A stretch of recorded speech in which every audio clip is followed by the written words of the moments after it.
my name is Pragya Pavitarjina. Now I am going to explain what is supply chain management and logistics. First of all, what is supply chain management? It's a cross-functional approach which it manages the movement of raw material into the organization and movement of finished good out of the organization towards the end customer, and it connects the gap between manufacturer and customer, where the logistic is a part of supply chain, and logistic management is the process where the efficient and effective flow of goods, information and services from point of origin to point of consumption.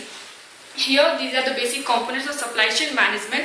First the planning, then source, then make, then deliver, then buy. In planning, the company is a logistic person where the company will do the decision making, planning and all, where he will get the raw material, how he will send the goods through, which mode of transportation they will use, and then after the source, from the company will decide from where he will get the raw material, from which supplier he will deliver, getting it. Then after that making, this is a manufacturing step where the supply chain manager, and he will schedule all the activities necessary for production, packaging, testing and preparation for delivery.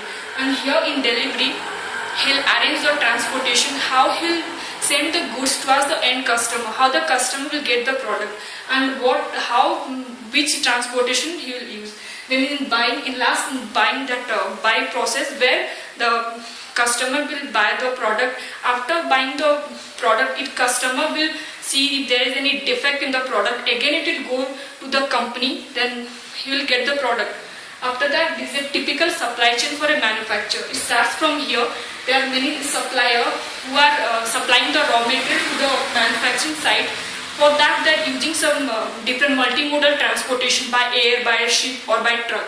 After that, after preparing the product, then the company will send the finished goods to the distributor. There are many distribution centers in the market, where after that, from distribution center it will go to the retail stores in the mini market.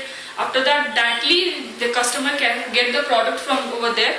Here, one thing that if some customer, means the company using some concept where he can reduce cost or he can make profit, where he will send the product directly from the manufacturing side to the retail store, where he can save some cost, and for that concept is called cross-docking, where here also the physical flow of goods starts from here, supplied to the customer, then the information flows both sides, then financial flow. After getting the product, the customer will pay the money for that.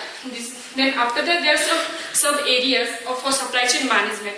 That first is forecasting and planning, then purchasing and procurement, then logistic, then operation, then inventory management, then transport, then warehousing, then distribution, then customer service. In forecasting or planning, the customer in forecasting, what is that? They are predicting the future outcomes, or this is a planning or decision making, where they'll plan all these things based on some past experience, how the goods is going on in the market and how it will be in future.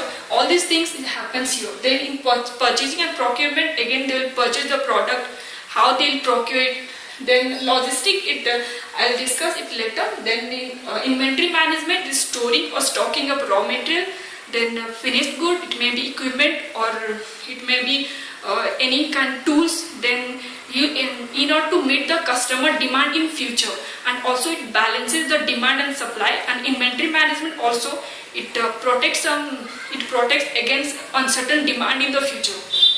Then in warehousing, it is the temporary storage facility. And in distribution, the same distribution channel what I explained here, how it goes to manufacturing side to customer, there it goes through broker or agent, then distribution center, then it will go to retailer store, then it will go to the customer. These are different channels. Then customer service, in customer service it comes the four rights, that the right item, it should be reached to the customer, right place at the right time and the right cost. And here's a logistic model.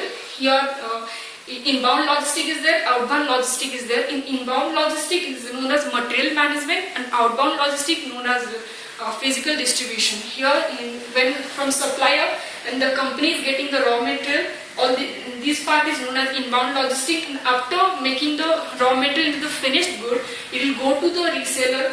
That is known as outbound logistics. After that, there are different multimodal transportation used in logistics. That is three. They are known as piggy bag, fishy bag, and buddy bag. In piggy bag, the road is connected with road. Suppose the exporter is sending the goods from Bangalore to Chennai, then he can use her product. He can send his product through from his warehouse to. He can use from warehouse to his railway station. He can send the goods by truck. Then here the roadways and railway are both connected. And after then fishy bag, if the customer is sending the goods through Chennai port to Shanghai port, then first he'll use his any roadways or railways from his warehouse to port. Again he'll load the product or goods to the ship. Then it will go to the direct from Shanghai port. Here in buddy bag, the customer will use both the roadways and airways. This is all about the logistic and supply chain management. Thank you.